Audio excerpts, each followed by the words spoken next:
प्रधान शिक्षक बहाली को रद्द कराने के संबंध में कल से पूरी तरह से सोशल मीडिया का जो बाजार है, यूँ कहें कि प्रधान शिक्षक की परीक्षा जो पास कर गए हैं, उनकी काउंसलिंग पूरी हो चुकी है और विद्यालय में योगदान करना ही बस रह गया है। और ऐसे में एक खबर आती है कि प्रधान शिक्षक की बहाली रद्द करने के लिए उच्च न्यायालय पटना में याचिका दायर की गई और उसे रद्द करवाने के लिए भरसक प्रयास किया जा रहा है। कई प्रकार के कई आरोप लगाए जा रहे हैं। तो नमस्कार, आप सभी बंधुओं का स्वागत है हमारे यूट्यूब चैनल सोमनाथ ब्लॉग्स में और मैं हूं सोमनाथ महतो। तो हम आपको इस वीडियो में बताएंगे कि शिक्षक नेता, टेट शिक्षक नेता जो है विद्यालय अध्यापक संघ है, उनके जो नेता हैं अमित विक्रम के द्वारा सीधा आरोप नवनिर्वाचित एमएलसी बंशीधर ब्रजवासी जी पर आरोप लगा रहे हैं कि उनका कहना है कि उनके द्वारा ही प्रधान शिक्षक बहाली को रद्द करने से संबंध में याचिका हाई कोर्ट में डाली गई है। बहुत कुछ उन्होंने कहा है इस प्रधान शिक्षक बहाली को रद्द करवाने के संबंध में। तो आइए हम उनको पूरे विस्तार से सुनवाते हैं। आज उन्होंने एक वीडियो भी डाला है सोशल मीडिया फेसबुक पर भी कई पोस्ट उन्होंने किया है। तो आइए हम उन्होंने क्या कहा है, प्रधान शिक्षक बहाली को रद्द करने के संबंध में क्या क्या उनका आरोप है, तो आइए उनको सुनाते हैं। उससे पहले आप सभी बंधुओं से एक छोटा सा आग्रह है, यदि आप हमारे चैनल पर नए हैं तो हमारे चैनलों को सब्सक्राइब कीजिए और बेल आइकन दबाना न भूलें। तो चलिए हम आपको पूरा सीधा जुड़ते हैं अमित विक्रम के साथ, वो क्या क्या कह रहे हैं। सभी शिक्षक साथियों को नमस्कार। कल शाम से ही माहौल पूरा गरमाया हुआ है। शिक्षकों के बहुत सारे फ़ोन कॉल्स और मैसेजेस आ रहे हैं। बहुत सारे ग्रुप्स हैं, खास करके जो प्रधान शिक्षकों के बने हुए ग्रुप्स हैं, उस पर लंबी लंबी चर्चाएं हो रही हैं और सब लोग जानना चाह रहे हैं कि आखिर पूरा मैटर क्या है। मैंने अपने फेसबुक पोस्ट के माध्यम से तो स्पष्ट किया है, लेकिन मैं विस्तार से आपको बता दे रहा हूँ। 29 मार्च 2024, डेट समझिएगा, 29 मार्च 2024 को परिवर्तनकारी प्रारंभिक शिक्षक संघ के प्रदेश अध्यक्ष बंशीधर ब्रजवासी के द्वारा हाई कोर्ट में एक याचिका दायर की गई। उस याचिका की संख्या है 6683 CWJC 6683 वर्ष 2024। उस याचिका में क्या था? उस याचिका में प्रधान शिक्षकों की जो बहाली हो रही है उसे आरटीई के प्रावधानों का उल्लंघन बताते हुए उस बहाली प्रक्रिया को रद्द करने के लिए अपील की गई थी, याचिका दायर की गई थी। उलूल जुलूल तर्क दे करके किसी भी येन केन प्रकारेण बहाली को रद्द करवाना ही उद्देश्य था।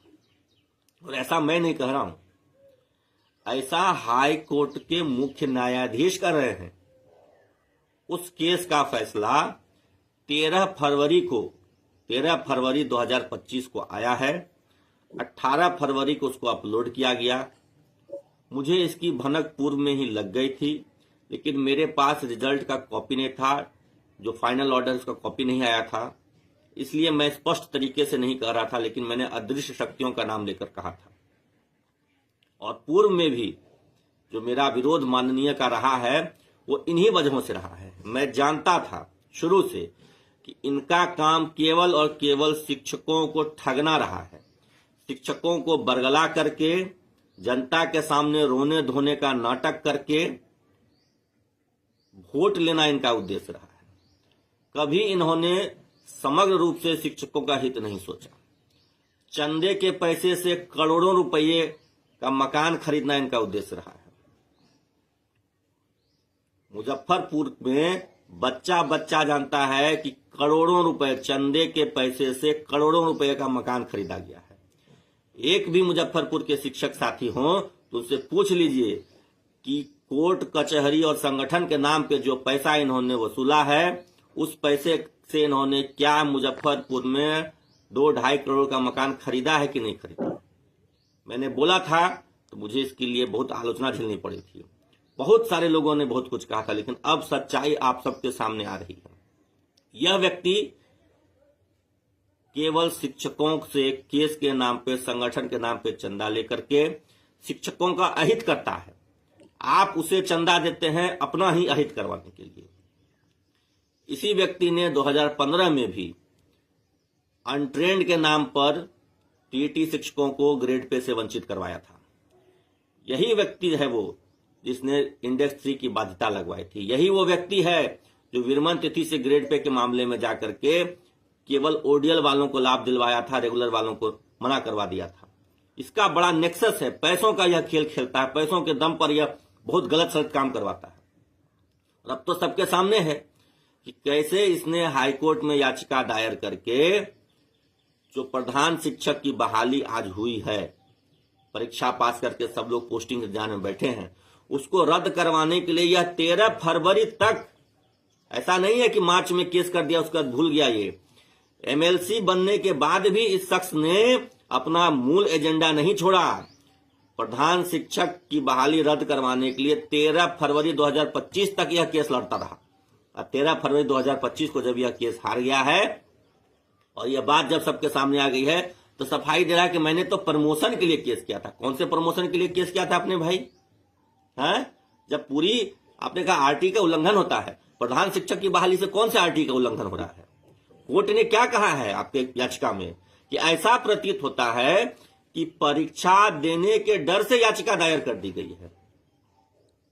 जो याचिकाकर्ता संगठन है या जो याचिकाकर्ता स्वयं है, वो परीक्षा देने से डरते हैं, इसलिए केस दायर कर दिया गया। ऐसी बेइज्जती आपने कराई जाकर के हाईकोर्ट में नियोजित शिक्षकों की।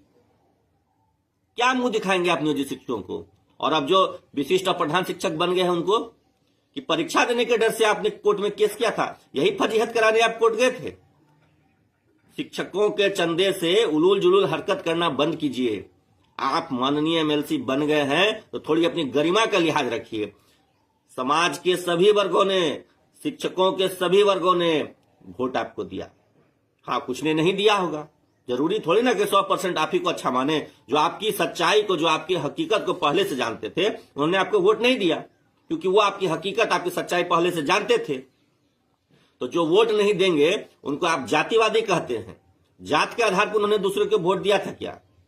और आपको जो वोट दें वो सत्यवादी, जो दूसरों को वोट दें वो जातिवादी। और आप क्या करते हैं? आपने ये जो हाईकोर्ट में याचिका 13 फरवरी 2025 तक लड़ा है, जिसमें आप कह रहे हैं कि प्रधान शिक्षक की बहाली को रद्द करवा दीजिए, रद्द कर दीजिए, ये क्या था? ये कौन सा न्यायवादिता था? ये कौन सी सत्यवादिता थी? परीक्षा के माध्यम से अगर हो रही है प्रधान शिक्षक की बहाली, इसमें कौन से आरटी के प्रावधान का उल्लंघन हो रहा था? तो हाईकोर्ट के मुख्य न्यायाधीश ने कहा है, पढ़िए उस जजमेंट को सब लोग, CWJC 6683/2024। हाईकोर्ट ने उसके न्यायाधीश में, मुख्य न्यायाधीश ने कहा है कि ऐसा प्रतीत होता है कि जो याचिकाकर्ता है या याचिकाकर्ता के संगठन के सदस्य हैं, उन्होंने केवल परीक्षा देने के डर से याचिका दायर कर दी है। इस केस में कहीं कोई मेरिट नहीं है। ऐसी सख्त टिप्पणी की है कोर्ट ने। उसके बावजूद आपको शर्म नहीं आ रही है? आप फेसबुक पे कह रहे हैं कि मेरे बारे में भ्रम फैलाया जा रहा है, झूठा प्रचार किया जा रहा है। क्या केस झूठा है? ये हाईकोर्ट के मुख्य न्यायाधीश झूठे हैं। आपके नाम से जो याचिका दर्ज हुई है वो सब झूठा है क्या? उसमें जो जजमेंट आया है झूठा क्या है? मुख्य न्यायाधीश ने जो न्यायाधीश पारित किया वो झूठा है क्या? सब झूठा है। आप ही एक दुनिया में सच्चे हैं क्या? जो शिक्षकों के हितों का गला घोटने का प्रयास आपने किया है, मैं शुरू से जानता था। 2015 से मैं आपको देखता हूं, आप इसी तरीके से शिक्षकों का गला घोटने का प्रयास करते हैं। उनके हित अधिकार की जब बात आती है तो कभी बैकडोर से तो कभी सामने सामने आकर के आप शिक्षकों का हित करने में लगे रहते हैं। मुझे यह भी पता है कि आप सचिवालय में जाकर के पदाधिकारियों पर दबाव बना रहे हैं कि प्रधान शिक्षकों को ऐच्छिक पोस्टिंग नहीं मिले। इसकी भी मुझे पूरी जानकारी है। किन किन अधिकारियों के पास आप जाकर के बैठते हैं और क्या क्या उन पर दबाव बनाते हैं, ये सारी जानकारी है। आपको कुछ ही दिन पहले सचिवालय से भगाया गया है ना जी। क्यों भगाया गया? बाहर निकल के बोले कि हम भ्रष्टाचार के खिलाफ आवाज उठाने के अंदर गए थे। हमें सब पता है कि सचिवालय से आपको क्यों भगाया गया था, क्यों आपको बेइज्जत करके डायरेक्टर के कमरे से भगाया गया था, सारी जानकारी है हमें। अब भ्रष्टाचार के खिलाफ लड़ने का ढोंग करते हैं, उसकी भी मैं पोल खोलूंगा, वो सच्चाई भी सामने आएगी। आप तो खुद भ्रष्ट हैं। जिसने शिक्षकों के पैसे से करोड़ों रुपए का महल खरीदा हो, शीश महल खरीदा हो, वो व्यक्ति सच्चा है, ईमानदार है। सारी पोल खुल रही है आपकी, और पोल खुलना जारी रहेगा। ये मत सोचिए कि आप जीत गए हैं तो आप हरिश्चंद्र साबित हो गए हैं। लोकतंत्र है, चुनाव एक निश्चित समय सीमा के लिए होती है, और आपका तो 1.5 साल के लिए हुआ, 1.5 साल बाद फिर चुनाव। आपके जो झूठ का ये पिटारा खुला है, ये जो भंडाफोड़ हुआ है, इसके बाद कोई शिक्षक आपका साथ नहीं देने वाले। जो छल आपने किया है और जो रात में इमोशनल ब्लैकमेलिंग आके आपने करके वोट लिया है, इस सब का हिसाब अगले चुनाव में होगा। धन्यवाद।